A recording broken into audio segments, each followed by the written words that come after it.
To the Sunday Night Sports Wrap. Matt Phipps is here of Phipps Realty, but also a basketball junkie. You're going to be talking a lot of Celtics with us now that football season, I guess, is over. Thanks for coming in. Absolutely. Used to make some appearances on the road show, right? Yeah, talking real estate. Talking real estate. We're talking hoops tonight. All right, everyone wants to know, should we be worried about the Celtics? They've lost 6 of 8 games. Are you worried? Well, it depends. Are you a glass half full or glass half empty I'm type? an optimistic type. So if you're optimistic, you say that they played 10 games over the last 16 days. Sure. It's also flu season, which kept Kemba out for a little bit. Right. They've had some injuries that they dealt with. Jaylen Brown missed the last couple games. So it's a tough stretch in the season anyways. But there's some bad losses in there. There's some teams that they shouldn't be losing to. There's the Sixers loss that they had without Embiid.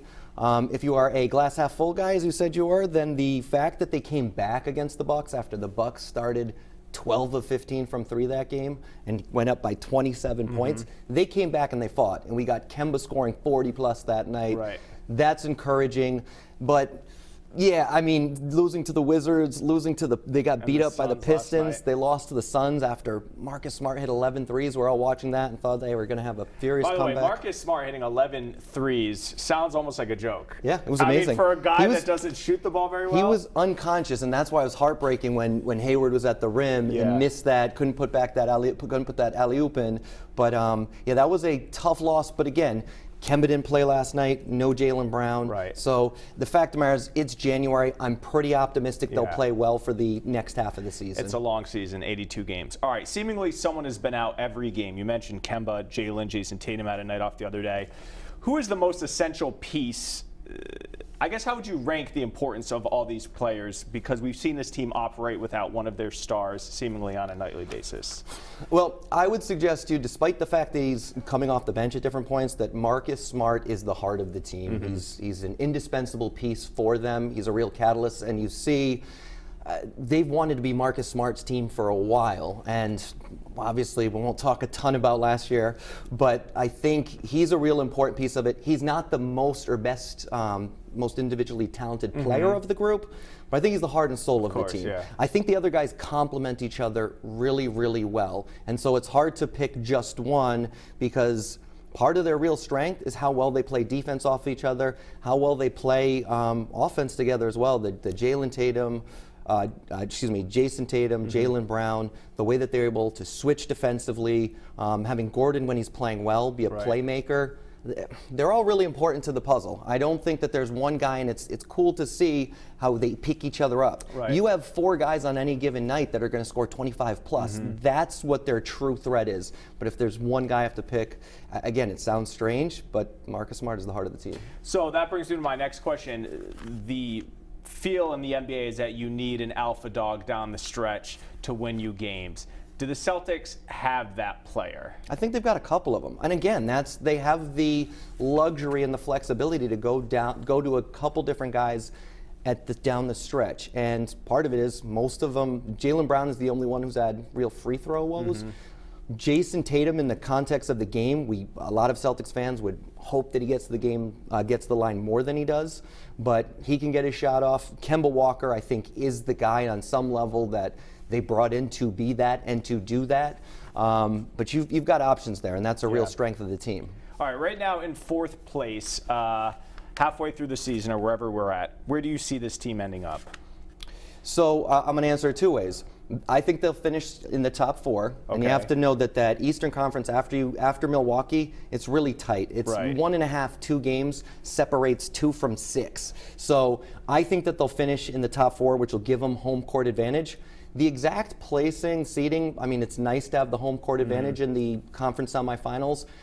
I think what's more important, though, is they could win the Eastern Conference championship. So whether they finish 4th, 3rd, 2nd, somewhat inconsequential to the bigger picture. At some point. You're likely to have to go through Milwaukee, but hey, depending on when Milwaukee matches up against the Sixers, or depending on how the Pacers play once Oladipo comes back, or the Raptors have really exceeded expectations.